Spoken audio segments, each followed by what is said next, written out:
Buenos días, mis amigos. El día de hoy tenemos un tema muy interesante.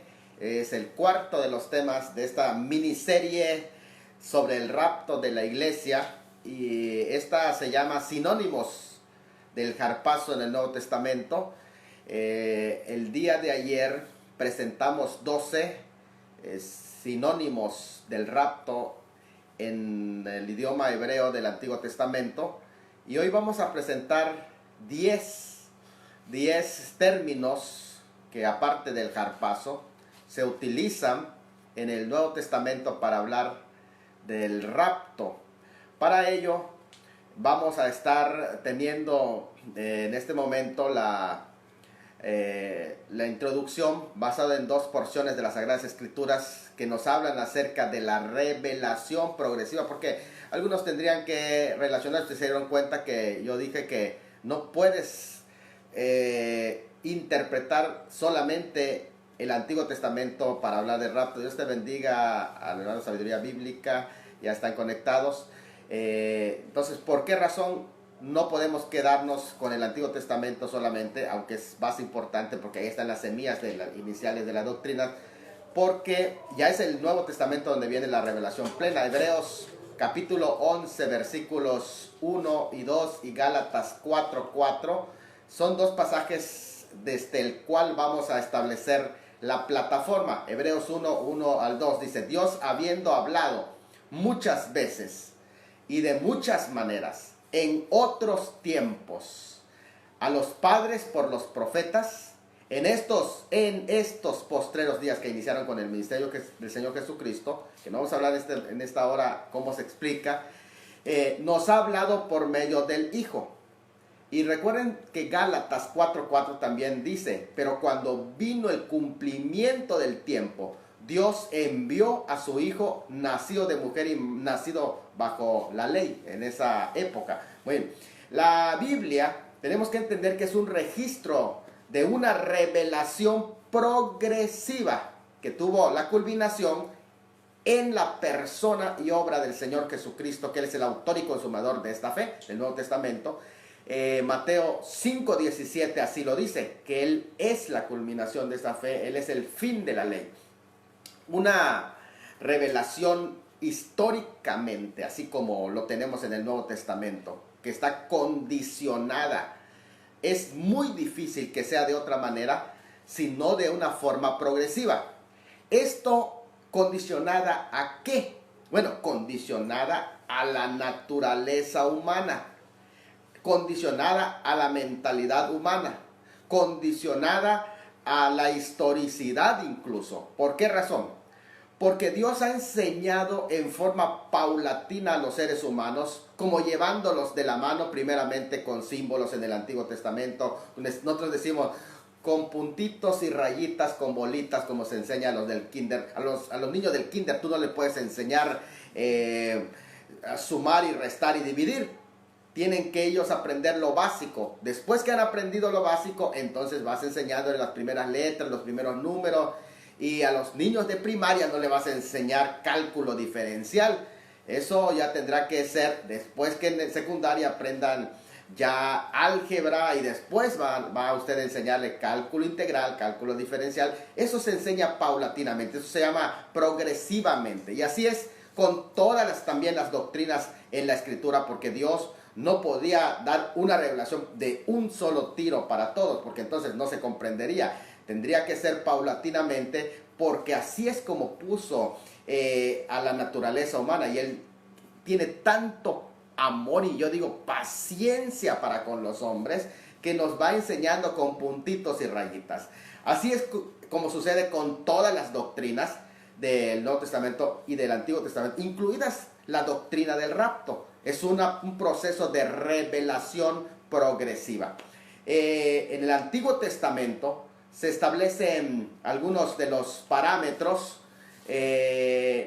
fundamentos que a veces quedan ocultos al lector descuidado, y que, por ejemplo, ustedes lo vieron ayer que poníamos los sinónimos del rapto en hebreo. Algunos lo pasaron por alto, pero cuando tú ya tienes una comprensión de la revelación progresiva del Nuevo Testamento, puedes ir a estudiarlo y poder encontrar, porque por ejemplo, si tú vivías en el Antiguo Testamento, no tenías una comprensión total de la primera venida de Cristo, mucho menos ibas a tener de la segunda venida. Saludos, Tony, te mando un abrazo. A ti, amigo, Dios te bendiga. Estamos ya estudiando los sinónimos en el Nuevo Testamento del harpazo, del rapto, pero estoy estableciendo parámetros de lo que es la revelación progresiva. Si tú vivías en el Antiguo Testamento, mirabas con una idea aproximada lo que sería la venida del Mesías, pero no podías tener toda la idea. Sin embargo, ya cuando te estableces en el Nuevo Testamento, es distinta la perspectiva, porque en el Antiguo Testamento tú mirabas hacia adelante tanto la primera venida de Cristo como la segunda venida de Cristo, y a veces no sabías dónde acababa la primera venida y dónde hablaba de la segunda venida. No había esa distinción. Los que vivieron en el Antiguo Testamento veían ambas venidas como futuras, pero nosotros que vivimos en esta época vemos de otra perspectiva. Esto fue solo hasta la llegada de la revelación en Cristo, según se registra el Nuevo Testamento, y se empieza a revelar ya la doctrina de la iglesia, y con la doctrina de la iglesia viene también la revelación de la doctrina del rapto. ¿Y a qué se debe esta prolongada dilación en llevar la revelación hasta su fin? Bueno, la razón es porque la entrega de una revelación de parte de Dios está moral y espiritualmente condicionada por parte del hombre. ¿Por qué razón? Porque Dios no le puede dar algo que el hombre no recibe. Como le dijo a Nicodemo, si te hablo con palabras terrenales y no me entiendes, ¿qué pasaría si te hablo con las espirituales? Había condiciones en cada época, morales, sociales, políticas y espirituales, que estaban envueltas, que en una época no podría ser revelada. Por ejemplo, la doctrina de la Trinidad, ¿por qué no se le reveló en el Antiguo Testamento? Porque estaban rodeados de culturas idólatras. Ahora, estas condiciones deberían de alcanzar su madurez antes de que la revelación final de Dios pudiera ser dada por medio del Señor Jesucristo, que fue el Hebreos 1.1 dice que es quien habla, por medio de quien habla en estos postreros días. Dios no tiene prisa para cumplir sus propósitos. Él tiene un plan. Él espera hasta que todas las cosas estén en forma correcta y entonces poder dar la revelación. Dios te bendiga. Allá un abrazo también para ti, Ucia de Escárcega. Le mando un abrazo. Harold, también bienvenido. Ya estamos listos, Harold. Vámonos. Estamos hablando ahorita del proceso de revelación progresiva para que podamos explicar por qué razón ahora sí podemos entender en plenitud. Ahora, ya dijimos que los que vivían en el Antiguo Testamento veían hacia adelante la primera y la segunda venida, y a veces no distinguían cuál es la primera y cuál es la segunda. Los que ya vivimos en esta época y tenemos la revelación progresiva del Nuevo Testamento, tenemos la primera venida de Cristo hacia atrás y la segunda venida de Cristo hacia el futuro. Y esto hace una diferencia grande. ¿Por qué? Porque como ya sucedió la primera venida, ya tenemos una comprensión correcta. Entonces tú no puedes juzgar a los hermanos judíos que vivieron, creyentes judíos que vivieron en el Antiguo Testamento. No lo puedes juzgar porque no tenían una comprensión total y diferencia entre primera y segunda venida, porque todavía no había sucedido ni siquiera la primera venida. En el caso de nosotros estamos en medio. Lo que se nos hace un poquito a veces complicado es entender a futuro, como a ellos, la primera venida porque no había sucedido. A nosotros se nos hace un poquito difícil comprender la segunda venida porque todavía no ha sucedido. Entonces, nosotros tenemos una mirada hacia atrás, la primera venida, y hacia adelante, mirando la segunda venida, que es donde nosotros necesitamos análisis. Bueno, esto de la revelación progresiva no debe de entenderse en sentido de que la revelación sea solo un producto de una evolución naturalista, o en el sentido de que ella puede ser dada solo en cuanto las cosas se desarrollan por sí misma, de modo que haya una revelación que dar. No es un desarrollo natural, sino que hay un control de Dios que va llevando en todo ese proceso de revelación. Entonces nosotros nos paramos hoy, miramos hacia adelante la segunda venida, porque entendemos bien claramente la primera venida, pero la segunda venida se nos complica, y miramos hacia adelante dos cosas que, igual que a los del Antiguo Testamento se le complicaba la primera y la segunda venida, ahora a nosotros, ¿qué se nos complica? Mirar la diferencia entre el rapto que es el Harpazo, y la Epifanía, que es la venida gloriosa de Cristo a la tierra.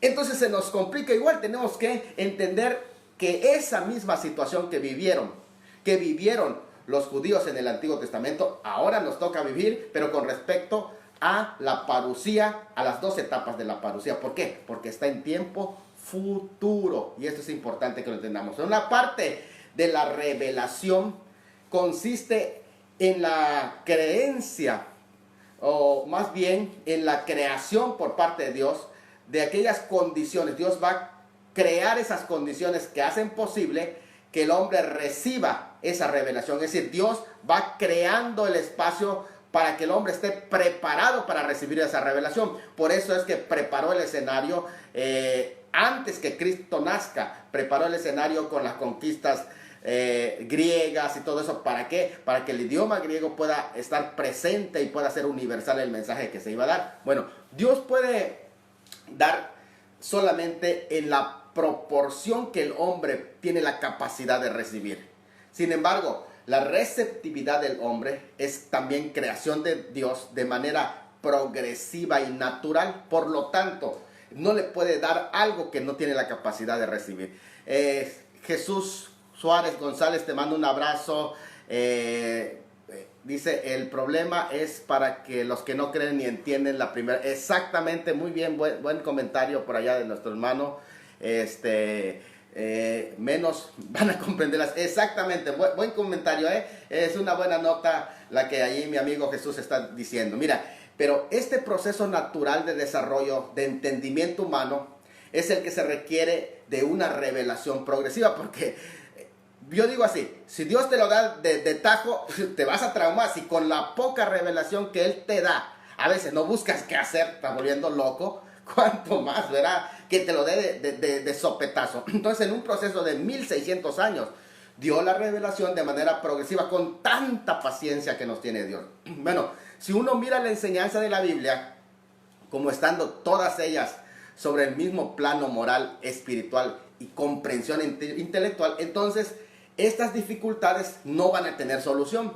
Pero si sobre la base de una revelación progresiva entendemos las Escrituras, entonces muchos de los asuntos van a poder entenderse con mayor facilidad. Y entonces vamos a decir, por eso es que el Antiguo Testamento no nos hablaba del tema del rapto de esta forma plena. Porque, por ejemplo, en la imagen que les tengo acá, yo tengo allá cómo se dio la primera venida cuando Él vino como siervo, y cómo se iba a dar cuando Él vino o va a venir como rey. Y entonces se llama la escatología inaugurada, que ya se inauguró. Por eso dice en estos postreros días, porque ya se inauguró, pero no está concluida, no está consumada la escatología. Por lo tanto, los postreros días ocupan todo el periodo desde que Cristo vino en su primera venida hasta que regrese en su segunda venida. El todavía no, que es la escatología futura o final.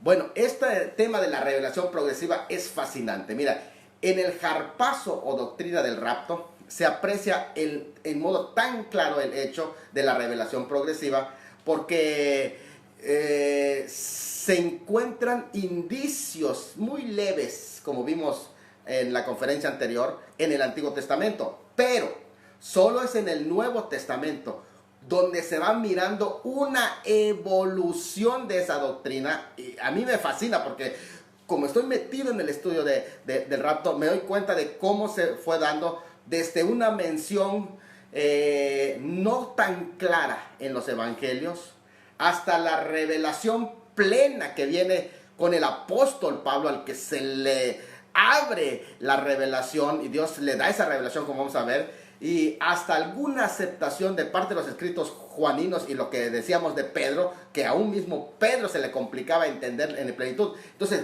yo lo veo de esta manera en la revelación progresiva, en la escatología del Nuevo Testamento, la doctrina del rapto. En los primeros años de la iglesia, que son prácticamente del 30 al 50, se introdujeron ciertos conceptos de la venida de Cristo, que consistía en hacer una distinción entre su venida como siervo y su venida como rey. Eso se establece en los evangelios. Ya se mencionan y dan indicios de una primera y una segunda venida. Pero ya cuando viene Pablo, ya en su ministerio desde el 53 al 65 establece la doctrina, ahí se le da a conocer el misterio del arrebatamiento, que no se dio a conocer en plenitud en lo que es los evangelios, pero ya en la doctrina exclusivamente al apóstol Pablo. ¿Por qué razón? Porque recuerden que el apóstol Pablo es el apóstol a los gentiles. Es muy difícil para los judíos entender un arrebatamiento, porque no hay promesa de un arrebatamiento para el pueblo gentil, pero se le dio al apóstol a los gentiles porque ellos pueden entender el arrebatamiento de una iglesia. Es ahí donde comienza la revelación con el apóstol de los gentiles, porque es una revelación que los gentiles iban a promover, porque es la revelación del arrebatamiento de la iglesia. Eso es muy interesante en ese concepto. No quiere decir que los judíos creyentes no formen parte de la iglesia, al contrario, pero que iba a ser vía los gentiles, vía el apóstol de los gentiles, que esta revelación iba a ser más comprendida. De hecho, el apóstol Pedro, aunque respalda de alguna manera el concepto paulino, no se mete, ni lo explica. Él dice, es que el apóstol tiene cosas difíciles de entender que los indoctos inconstantes tuercen. Pero si analizamos la escatología petrina, nos damos cuenta que Pedro sí lo toma en cuenta, como vamos a ver en el estudio de 2 de Pedro capítulo 3. Dios te bendiga, Isaías. Saludos, hermano, muy importante y necesaria tema para nuestros días. Claro que sí, el tema que estamos viendo, hermano Isaías. Un abrazo. Estamos mostrando cómo fue evolucionando la revelación progresiva. Y Juan en la iglesia amplía el concepto del milenio de esa escatología y va detallando. Entonces, cada uno de los apóstoles fue tocando un tema, porque es como hoy, no todos los predicadores tienen el mismo tema. Tienen diferentes temas, pero van complementando a la iglesia del Señor Jesucristo. Muy bien, vamos, quiero comenzar haciendo ese recorrido. Después de haber dejado estas bases, voy a presentarles, les dije, 10 sinónimos del harpazo en el Nuevo Testamento, porque algunos dicen, no menciona el rapto, pero vamos a ver que los sinónimos de lo que es el rapto, por lo menos tenemos 10 sinónimos mencionados en lengua griega, en el griego, y esto va a ser algo interesante. El primero lo vamos a encontrar en Lucas capítulo 17, versículo 34 al 37. En esa porción se usa el término griego que es sinónimo del rapto. El término griego es paralambano. Paralambano quiere decir próximo, junto, al lado, asociarse por relación familiar o íntima, aprender de agarrar, porque de ahí viene la palabra aprender, agarrar, recibir y tomar. Ahora, eso está en Lucas 17, 34, 37, donde dice, os digo que en aquella noche estarán dos en una cama, el uno será paralambano, tomado, y el otro será dejado. Dos mujeres estarán moliendo juntas, la una será tomada y la otra dejada. Dos estarán en el campo, el uno será tomado para lambano y el otro dejado. Ahora, ¿por qué yo no hago referencia a Mateo 24? ¿Y por qué hago referencia a Lucas? ¿Por qué menciono Lucas 17 y no Mateo 24? ¿Saben por qué? Porque el contexto es totalmente diferente. Y aunque se utiliza el término paralambano, la forma en que Mateo lo usa es totalmente distinto y el contexto es totalmente distinto. ¿Por qué es totalmente distinto? Aunque puede tener una aplicación en la interpretación, el contexto es otro. Porque Mateo 24 está dirigido a los judíos. En tanto, Lucas 17 está dirigido a todos los discípulos de Cristo en general con relación a la venida del reino. Miren, muy diferente entonces como Mateo lo usa, Lucas lo usa en otro contexto. No vamos a explicar en este momento el contexto de Mateo 24 en esta sección porque es otro completamente. Sin embargo, aún el mismo Mateo usa el término paralambano. Fíjense, lo usa inclusive en Mateo capítulo 1, 20 y Mateo capítulo 1, versículo 24, lo usa en el sentido que aquí lo usa Lucas, que habla de tomar de una esposa. El término paralambano, cuando se habla de José, que dice que no temas por tomar paralambano, por tomar a María por tu esposa. Fíjense qué interesante, porque aquí habla del tomar de una esposa. No temas en tomar a María por tu mujer. Y dice, y entonces él tomó a María por su mujer. El término aquí es paralambano, que es próximo, junto, al lado, por relación familiar, a aprender de agarrar y recibir. El término que se utiliza, por ejemplo, dejado, es afiemi, que es enviar, salir, quedar, permitir, incluso hasta perdonar. Pero ese es otro sentido. Aquí el término es paralambano. No es extraño, ni sería la única ocasión en que el médico Lucas, que es a diferencia de Mateo, discípulo de Pablo. ¿Por qué discípulo de Pablo? Y hago énfasis en que Lucas, discípulo de Pablo, porque había una relación tan cercana. Por eso el Nuevo Testamento le describen apóstoles o gente cercana a un apóstol. En este caso Lucas, cerca al apóstol de los gentiles. Por lo tanto, Lucas había escuchado al apóstol Pablo hablar del rapto, porque a él se le reveló esta doctrina. Entonces, Lucas, seguramente el discípulo de Pablo, deja claramente en sus narraciones de Lucas anotaciones para espacio donde se ubica el tema del arrebatamiento. También lo hace en Lucas 21:36, que vamos a ver más adelante. Bendiciones, pastor, hermanos y hermanas. Saludo, hermana María Sarmiento también. Vamos, entonces encontramos que sí hay mención. La primera es paralambano en Lucas 17:34 al 37. Esa es la primera mención. Entonces, las personas que dicen no existe rapto necesitan retomar la lectura en griego de la palabra de Dios. 2. Lucas mismo menciona en 21:36, usando un término que es fuerte para el rapto. Se llama escapar y el griego es ekfeugo. Ekfeugo es un término fuerte también para un sinónimo del rapto. Es un sinónimo del rapto, ekfeugo. Ekfeugo viene de la palabra ek, que es fuera de lugar, fuera de tiempo, fuera de causa, y de feugo, que es huir o fugarse. Es interesante esa forma en que lo utiliza Lucas. Quiere decir, feugo es esquivarse, desterrar, evitar, escapar. Eso está en Lucas 21:36. Lucas, que había estado cerca de Pablo y sabía de la experiencia del apedreamiento de Pablo en Listra, que posiblemente en ese apedreamiento fue muerto el apóstol Pablo. Estoy hablando de la narración del 43 o 46, un poquito, unos 10 años después de que comienza la iglesia. Está tan cerca el periodo en que inició la iglesia, porque la iglesia comienza, si comienza en el 33 la iglesia, entonces 10 años después fue apedreado Pablo en Listra, en el 43 más o menos, y 46, según Hechos 14:6 y Hechos 14:21. Y segunda de Timoteo 3:11 también lo corrobora. Si en ese apedreamiento de Listra Pablo fue muerto, posiblemente allí recibió la revelación del arrebatamiento, como lo menciona él mismo en 2 de Corintios 12:2, donde dice: conozco a un hombre, si en cuerpo o en espíritu, no sé, no estoy tan seguro cómo, pero él recibió y le dieron cosa inefable, y allí recibe el misterio de la iglesia, el misterio del arrebatamiento de la iglesia y todo lo que tiene que ver con esos misterios que recibió, el misterio de la resurrección.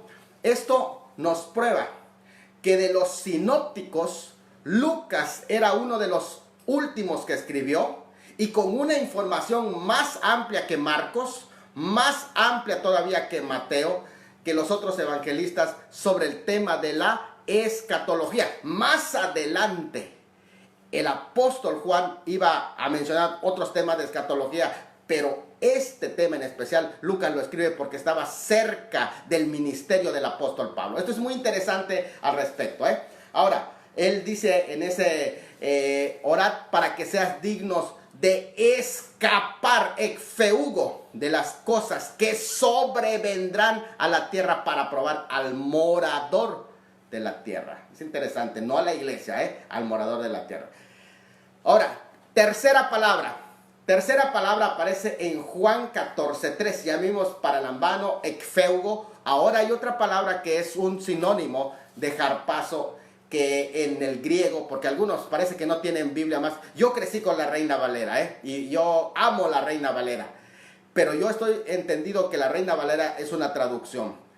Como cualquier traducción con defectos, a lo mejor alguna traducción con más defectos, pero esto no significa que toda mi interpretación va a venir de la Reina Valera, sino que del griego es importante.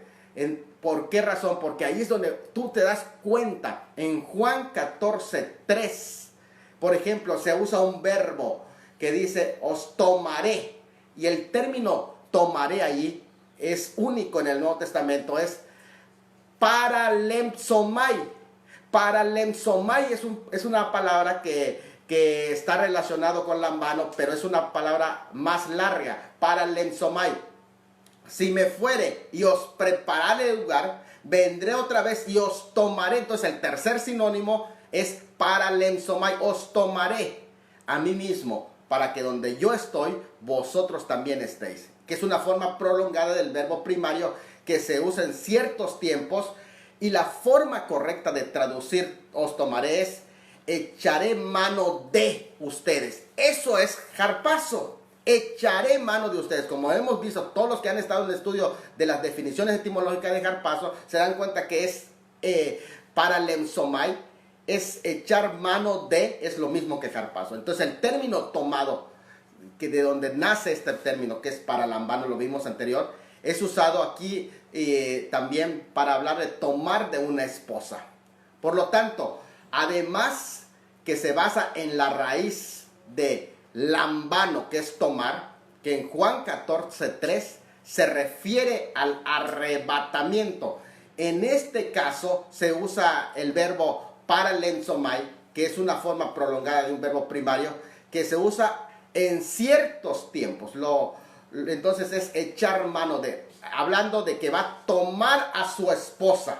O sea, lo que él está diciendo en Juan 14, entonces, si tú lo entiendes en la interpretación griega, está despidiéndose de la novia y le está diciendo, prepara tu vestido, y cuando hayas terminado tu vestido, estate pendiente, porque en cualquier momento yo voy a regresar para tomarte, llevarte a la casa del Padre, para presentarte como mi novia, y ahí podamos recibir la bendición del Padre. Entonces, este verbo que es el futuro de paralambano, es paralambano, pero es en un verbo futuro.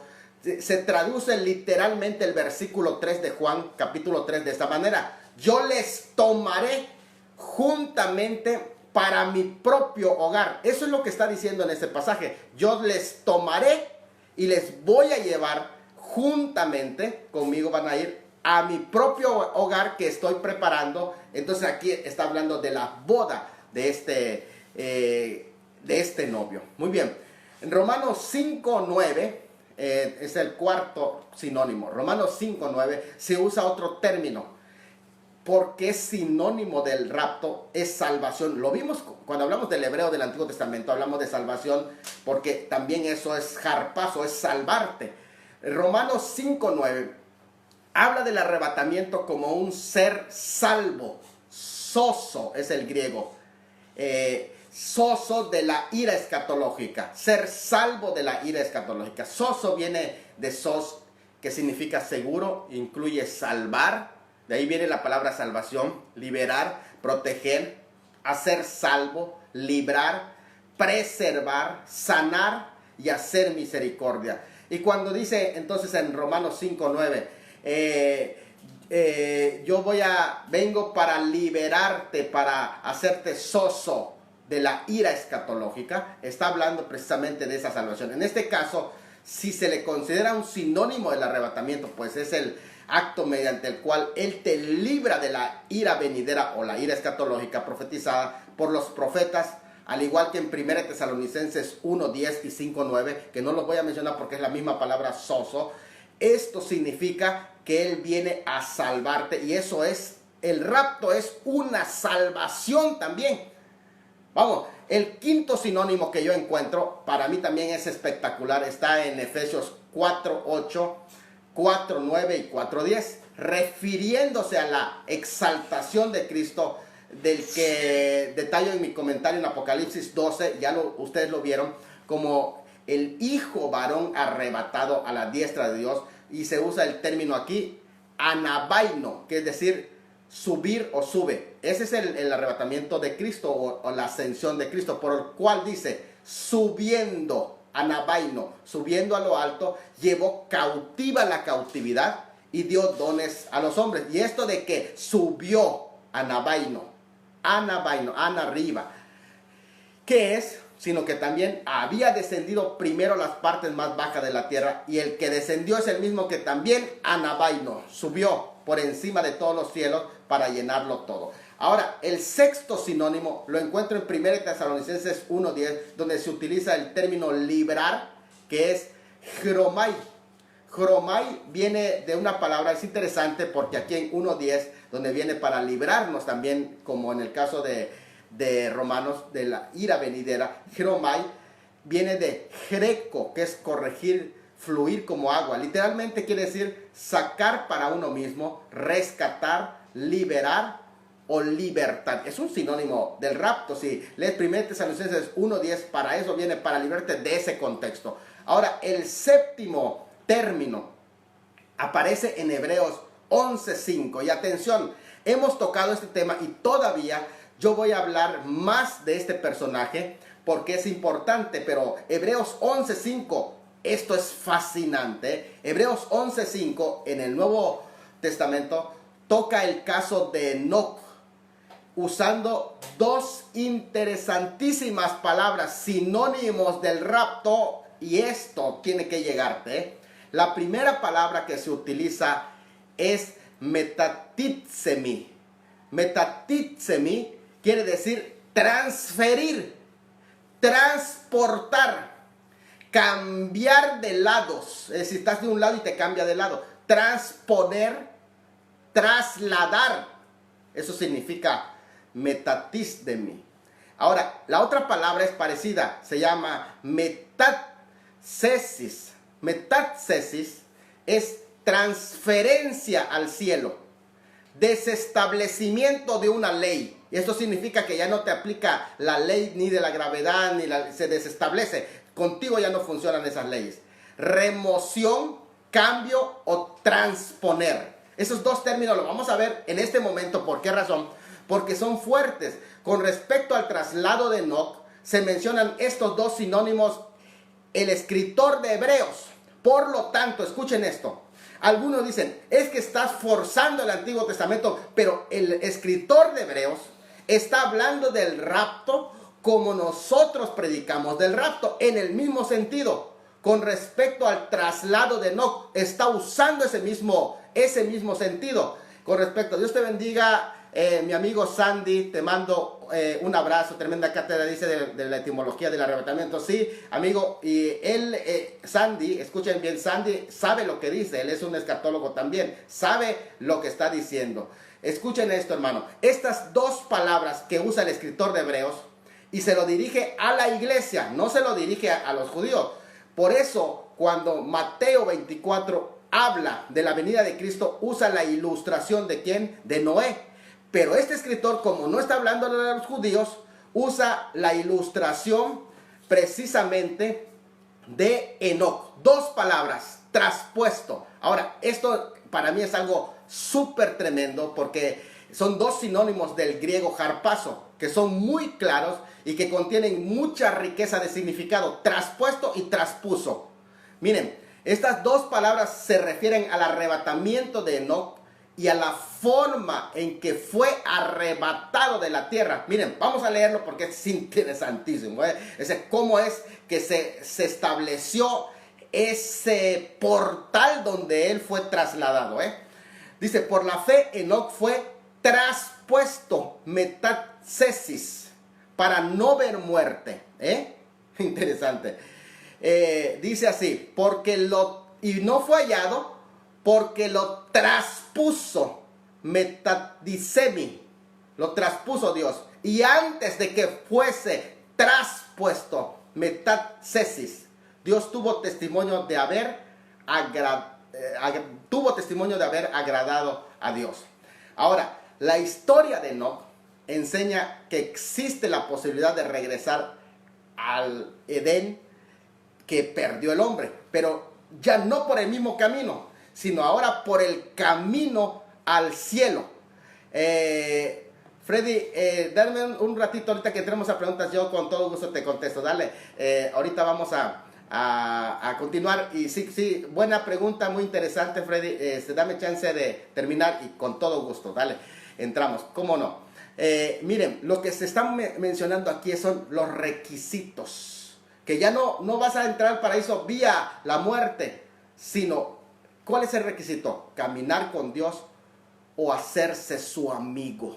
Hacerte amigo de Dios. Esa es la forma para que tú puedas un día encontrar abierto el portal cuando suene la trompeta.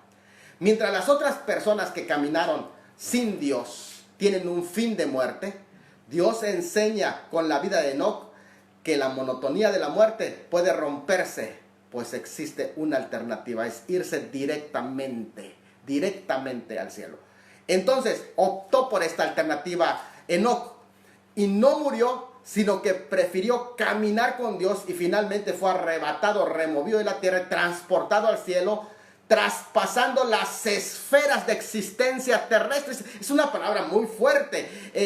Y para explicárselo en una escuela dominical, fíjense interesante, rápido les cuento esto. En una escuela dominical, a una maestra, una niña le dijo: ¿y cómo es que se lo llevó Dios? ¿Cómo es eso que se fue al cielo? Y le dijo así, en palabras a una niña. Le dijo la maestra, muy sabia: mira, lo que pasa es que él era amigo de Dios y un día Dios vino a buscar a su amigo y le dijo: vamos a dar un paseo. Y fueron, y mientras paseaban le enseñaba toda su creación, platicaba. Era tan intenso la plática, el diálogo que Dios tenía con su amigo, que cuando se dieron cuenta se le hizo tarde. Y Enoc dijo: ya es tarde, ya me alejé de mi casa, caminé muy lejos de mi casa. Y dijo Dios: no te preocupes, hoy vas a descansar en mi casa. Y se lo llevó a su casa. Y así entendió, ¿no? Es algo impresionante en ese sentido. Miren, en Dios tenemos entonces la posibilidad del elemento sorpresa. La rutina agobiante y opresora no debería de esclavizar nuestra vida, sino estar atento en cualquier momento. Metaditsemi. Vamos a ser llevados en ese portal. Hay una alternativa que rompe con esa rutina, y esta alternativa tiene sus raíces en esa relación con Dios. Miren, caminó con Dios indica una vida de obediencia, de comunión, y eso solo se dice de Enoc y de Noé. Otros han caminado delante de Dios, pero él caminó con Dios. Enoc no solo vivió, sino que experimentó comunión continua con Dios. Un caminar implica una comunión firme, progresiva, y no se trata de algo casual. Es decir, de aquellos que casualmente van a la iglesia. No, es una comunión día y noche que tiene con Dios. Y esto indica un ir y venir, donde quiera que va, si va al mercado, si va al campo, si va a la cama, donde quiera, Dios está con él y él está con Dios.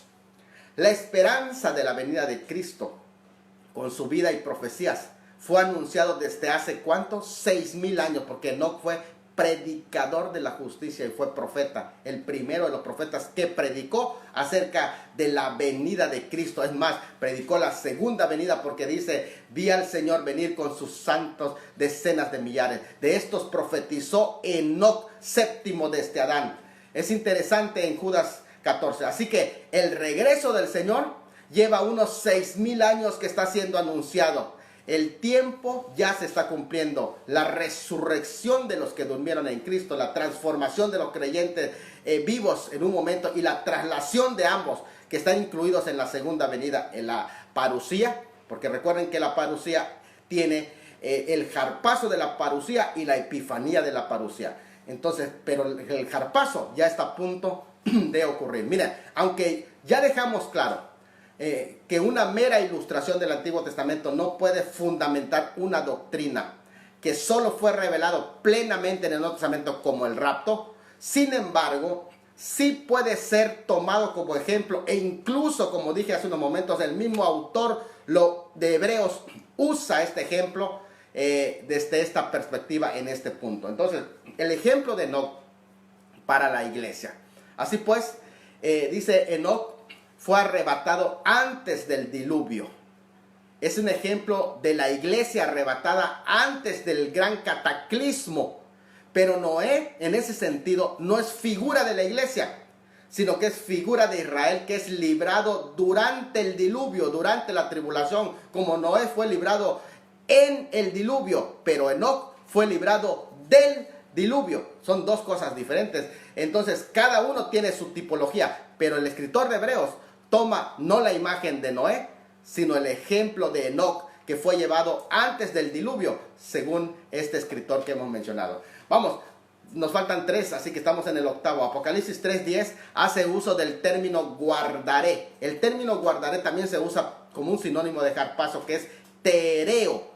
Tereo es guardar de pérdida, guardar de daño, mantener custodia, retenerte para fines propios y conservarte. Cuando dice, yo te guardaré de la hora, no dice te guardaré en la hora, sino que te va a ser exento de esa hora. No vas a ver esa hora, no vas a pasar por esa hora de la prueba que ha de venir sobre el mundo entero. Y es que las tribulaciones no es lo mismo, porque no te está diciendo te guardaré de las tribulaciones, no, porque las tribulaciones son normales en la vida del creyente. Está diciendo que te guardaré de la hora de la prueba que va a venir sobre el mundo entero, no sobre un país, ciertos países. Algunos dicen, es que tú no sabes de la tribulación porque no vives en los países islámicos, pero es que no va a venir sobre los países islámicos, sino sobre el mundo entero. ¿Para probar a quién? No a la iglesia, al morador de la tierra. Y el término morador de la tierra se contrasta siempre con el término iglesia o hijos de Dios. No, los moradores de la tierra no son llamados hijos de Dios.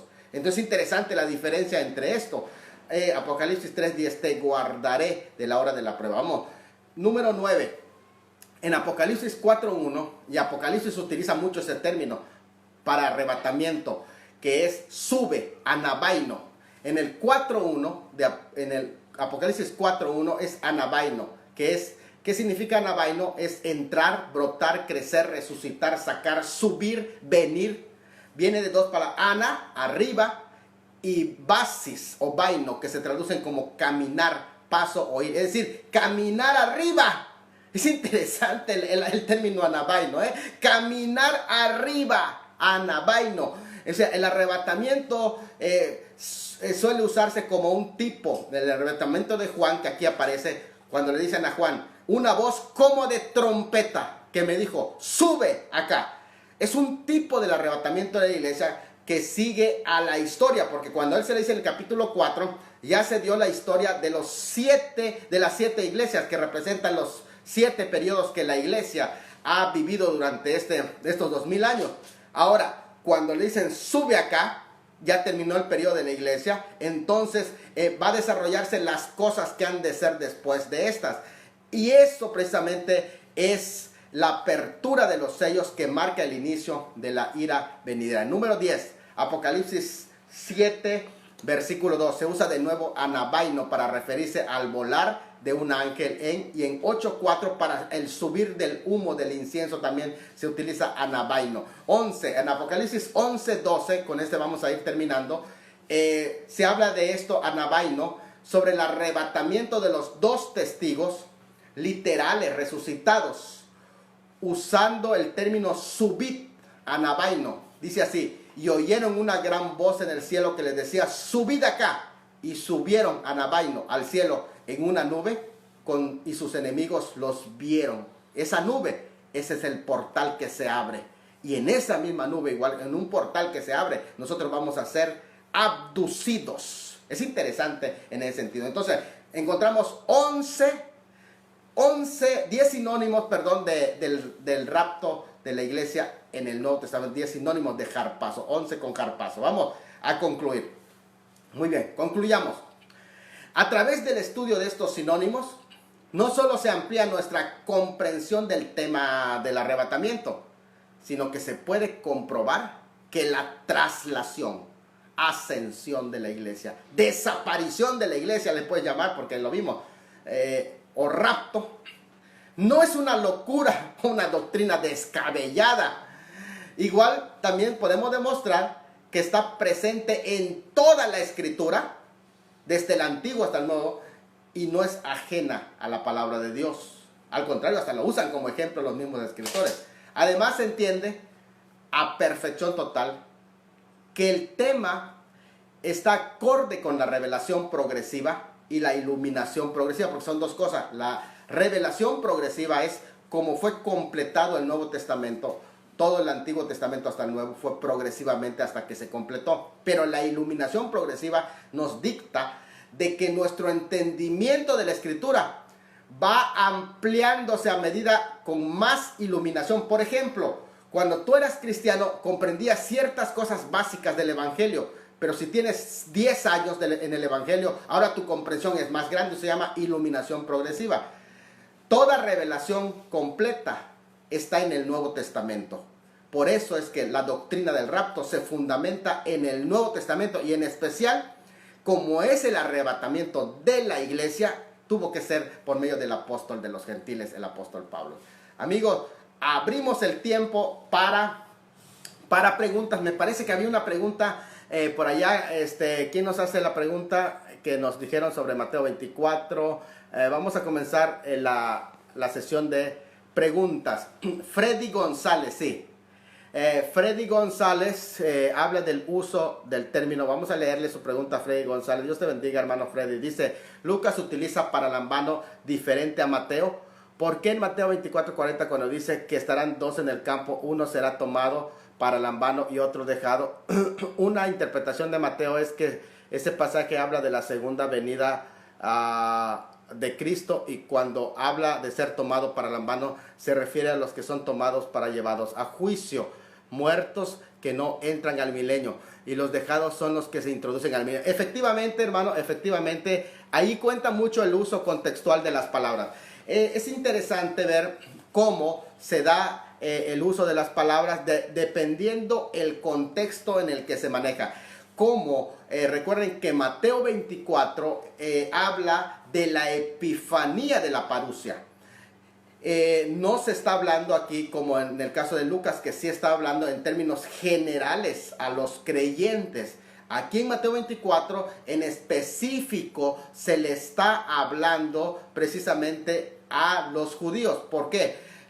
La iglesia en Mateo 24 en realidad todavía no había sido establecida como tal cuando fue pronunciado ese discurso. Recuerden que la iglesia inicia en Hechos capítulo 2, y todo el discurso de Mateo 24 está acorde con el desarrollo de los sellos. Si ustedes van comparando cómo se va ampliando, falso Cristo es el primer sello, y falso profeta. Entonces empiezan guerras, etcétera. Todos van hablando segundo sello, tercer sello, así como va desarrollándose. Entonces, esta es una advertencia. Ahora, lo que sí es aplicable, las ilustraciones, las parábolas, tienen a veces un mensaje devocional.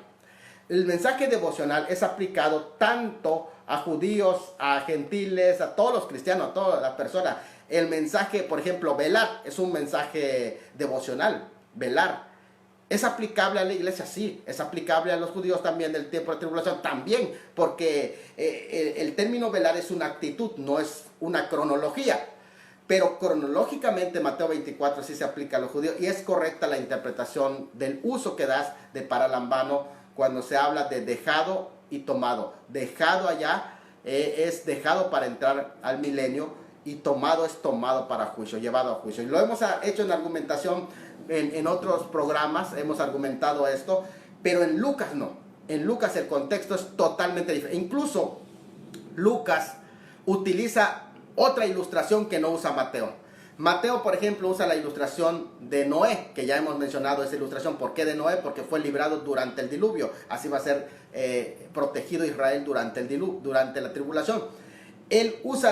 Lucas usa la ilustración, Lucas 17, la ilustración de Lot. Lot que fue sacado. Eso llama la atención, Lot que fue sacado antes de que caiga el juicio sobre Sodoma y Gomorra. Cuando la argumentación es que no iba a castigar a los justos juntamente con los injustos. Muy bien.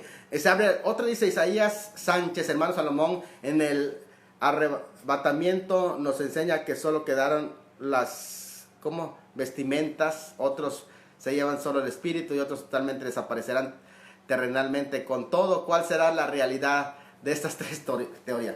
Muy bien.